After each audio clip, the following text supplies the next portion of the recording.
Hey everyone, I'm Rohan from Online Help Guide, and in this video I will show you how to log into Photoleap with Google. Photoleap uses AI to help you edit photos creatively and add artistic effects easily. So let's get started. First, open the Photoleap app on your device. Tap the settings icon at the top left corner of your screen. In the menu, tap on Login. Now you will see three options like Continue with Email, Continue with Facebook and Continue with Google. Tap on Continue with Google.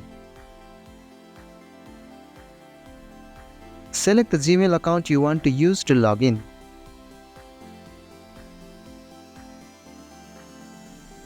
And that's how you can log into Photoleap with Google. Thank you for watching Online Help Guide. I hope this video was helpful. If it was, then hit the like button and comment below if you have any questions or feedback. Also, if you are new to our channel, please subscribe and hit the bell icon so you won't miss our upcoming videos.